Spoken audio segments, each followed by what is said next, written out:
ওরে ভাই, একমাত্র বাংলাদেশের সরকার চাইলেই ক্রিস কুলম্যানকে বাংলাদেশ জাতীয় ফুটবল দলের কোচ হিসেবে নিয়োগ দিতে পারে, তাছাড়া আসলে কারো পক্ষে সম্ভব না।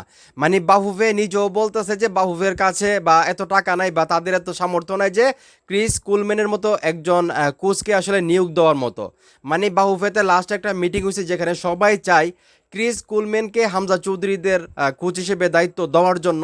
কিন্তু সমস্যা হচ্ছে ওনাকে আনতে যে পরিমাণ টাকা খরচ হবে প্রতি মাসে সেই টাকাটা আসলে দিতে পারবে না বাহুফে। যদিও বাহুফে চাচ্ছে যে ক্রিস কুলম্যানকে কোনোভাবে মানে জাতীয় দলের মানে দায়িত্ব দেওয়ার জন্যে, এবং ক্রিস কুলম্যানেরও একটা শর্ত আছে এবং সেই শর্তটাই আসলে সমস্যা, যার কারণে টাকার অ্যামাউন্টটা আরও বেড়ে যাচ্ছে। মানে ক্রিস কুলম্যান চাচ্ছে ওনার যেই টিম আছে, মানে ডাক্তার, এরপরে সাপোর্টিং যে কোচগুলো থাকে, মানে পুরো টিম নিয়ে আসলে কাজ করার জন্য। এই জন্যই আসলে সমস্যা, এই জন্যই সবাইকে টাকা দিতে গিয়ে বা স্যালারি দিতে গিয়ে যে অ্যামাউন্টটা আসতেছে সেইটা আসলে মানে একা বাহুফের পক্ষে আসলে সম্ভব না।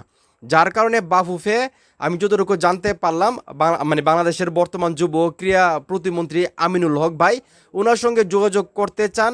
অলরেডি হয়তো যোগাযোগ করে ফেলেছেন, এটা ঠিক আমি এখনও জানতে পারি নাই। তবে যোগাযোগ না করে থাকলে অবশ্যই যোগাযোগ করবে।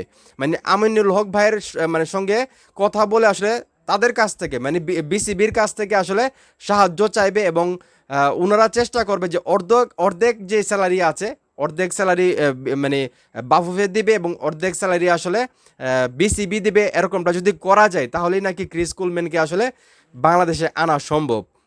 তো আমি জানি না আসলে আমিনুল ভাই উনি ক্রিকেটের জন্য অনেক কিছু করতেছেন, নতুন নতুন দায়িত্ব নিচ্ছেন, অনেক টাকা খরচ করতেছেন, সেইখান থেকে উনি আবার ফুটবলের জন্য আসলে দায়িত্ব নিবেন কিনা। এবং আপনারা সবাই জানেন ক্রিস কুলম্যান খুবই ভালো মানের একজন ফুটবলার, এবং লাস্ট যেই শর্ট লিস্ট আছে 5 জনের, সেখানে 6 জনের, সেখানে কিন্তু ক্রিস কুলম্যান কিন্তু সবার উপরেই আছেন। এবং বাংলাদেশের সাধারণ দর্শক যারা ফুটবলকে ভালোবাসে তারাও কিন্তু চান যে ক্রিস কুলম্যানকে আসলে কোনোভাবে নিয়ে হামজা চৌধুরীদের দায়িত্ব দেওয়া যেতে পারে।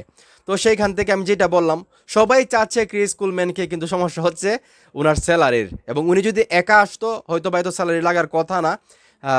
যদিও উনি ওনার স্যালারিটা কিছুটা কমিয়েছে, তারপরেও কিন্তু উনি ওনার যে টিম আছে, সম্পূর্ণ টিম, সেই টিম নিয়ে আসতে চাইতেছে।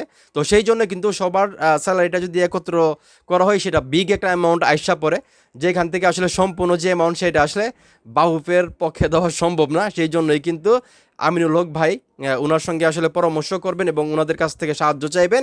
ওনারা যদি আসলে গ্রিন সিগন্যাল দিয়ে দেয় মানে সরকারিভাবে, তাহলে কিন্তু নেক্সট যে কোচ হামজা চৌধুরীদের অবশ্যই ক্রিস কুলম্যানই হতে যাচ্ছে। তো দেখা যাক আসলে যুব ক্রীড়া প্রতিমন্ত্রী আমিনুল হক ভাই আসলে কী সিদ্ধান্ত নেই, বাংলাদেশ সরকার কী সিদ্ধান্ত নেই।